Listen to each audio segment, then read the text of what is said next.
Hello guys, magandang hapon. Ayan, nandito kami ngayon sa may ates namin. At ito, atat na si BBL. I-check daw niya yung ates. Ayan na si BBL. Kasi naunahan kami yung isang ates. Yun yung doon oh.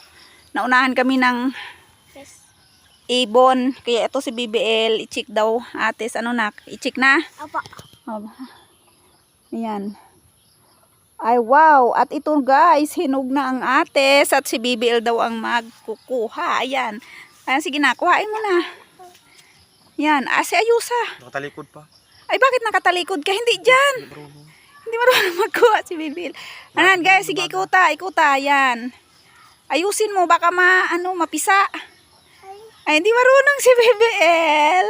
Ay, Papa, tulungan mo. Nahingi ng tulong kay Papa. Ang kapitas ng atis. Yan.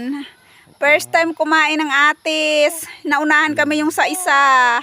Kasi hindi na-check namin yung maulan. Kinabukasan, wala na. Kinain na ng bird. At ayun, may isa pa sa ilalim. At doon may isa pa doon. Ay, yung doon pa i-check mo. Wala pa. Yan. Yan, si BBL at ayan. May atis na. Yummy. Makakatikim na ng ates. Si BBL. Ayan. Ayan ang ates. Sayang nga yung pinakamalaki. Hindi namin na Hindi ako nakakain ng atisan. Hindi ka pa nakakain? Aba. Ito guys. Tama na kuno guys. Dahil dyan na naman ang ulan. Excited na. Ayan, at ito na nga. Excited na si BBL kumain. At paano yan? Paano yan kakainin ng ates? Dali-dali. Ayan, pinuksi na. Tirahan mo daw si kuya. Ayan, si BBL o. Yan, panay kain na ng atis. Yan. Sarap. Sarap? Hindi mo bigyan si mama? Bigyan na. Sige lang. Mamaya na. Yan guys. At nakatikim na din ng ate si BBL. Sayang yung pinakamalaki guys. Naunahan kami ng ibon. Kasi hindi namin na-check nung kasi maulan din noon. Pag yung kinabukasan na namin na puntahan, ayun, wala na. Kalahati na lang ang natira. Kaya hindi ko na lang binidyo. Naunahan kami ng mga bird.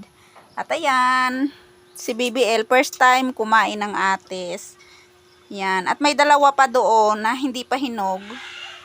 Kailangan talaga ay i-check. Chinik ko yan kaninang umaga, hindi pa siya hinog. Pero ngayong hapon, chinik namin ulit at ayan, hinog na. Ayan guys, si BBL at kumakain na. Ayan, babay na. Babay daw. At susuluhin daw niya yung pagkain. Ayan guys, thank you sa pagsama sa amin sa pag-check at pag-harvest ng aming unang harvest ng atis. Ayan guys. Thank you guys. Thank you for watching. Bye bye. See you again.